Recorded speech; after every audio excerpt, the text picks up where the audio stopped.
നമ്മള് ശരിക്കും ക്ലോസ് ആവുന്നത് നമ്മളൊരു ഓസ്ട്രേലിയ ഷോ ചെയ്തിട്ടുണ്ടായിരുന്നു. അത് 2 വർഷം മുമ്പാണ്. അതെ. ദേവുടെ മാളികപ്പുറം ഇറങ്ങി ആ വർഷം.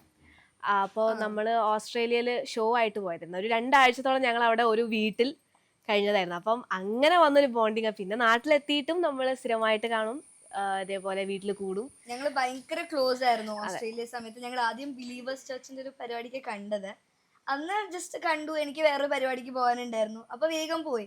പക്ഷെ പിന്നെ ഓസ്ട്രേലിയ കണ്ടപ്പോൾ ഞങ്ങൾ ഭയങ്കര കൂട്ടായി. ആ ബന്ധം ഇപ്പോഴും ഉണ്ട്. ഞാൻ ചേച്ചിയുടെ സോങ്സിന് ഭയങ്കര ഫാനായിരുന്നു.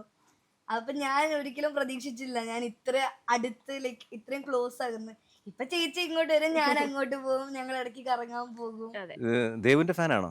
പിന്നെ അങ്ങനെ പറഞ്ഞില്ലെങ്കിൽ വഴക്ക് പറയുന്നു പറഞ്ഞിട്ടുണ്ട്. ദേവുടെ സത്യത്തിൽ ഞാൻ മാളികപ്പുറം എന്ന് പറഞ്ഞ സിനിമ തിയേറ്ററിൽ പോയിട്ട് എനിക്ക് കാണാൻ കഴിയില്ല. ഞാൻ ആ സമയം +2 എക്സാം എഴുതാണ്. അപ്പം എൻ്റെ അമ്മയും അച്ഛനൊക്കെ വീട്ടിൽ നിന്ന് പോയി കണ്ടു. പക്ഷെ എനിക്ക് പോകാൻ പറ്റിയില്ല. ഞാൻ പിന്നെ ഈ സിനിമ ദേവുമായിട്ട് ഓസ്ട്രേലിയയിൽ നമ്മൾ ഒരു ഷോയ്ക്ക് പോയി. ആ ഒരു ബോണ്ട് വന്നതിന് ശേഷമാണ് ഞാൻ സത്യത്തിൽ മാളികപ്പുറം പറഞ്ഞ സിനിമ കാണുന്നത്. ആ സിനിമ എനിക്ക് കണ്ടപ്പോഴേക്കും ഈ ചെറുത് അപ്പോഴേക്കും ഞാനായിട്ട് ഭയങ്കര ക്ലോസും ആയിട്ടുണ്ട്. അപ്പം ഞാനത് കണ്ട് കുറേ കരഞ്ഞു. എനിക്ക് ഭയങ്കര കുറേ സെൻറ്റിമെൻ്റലായി. പിന്നെ അങ്ങനെ ഞാൻ വലിയ ഫാനായി.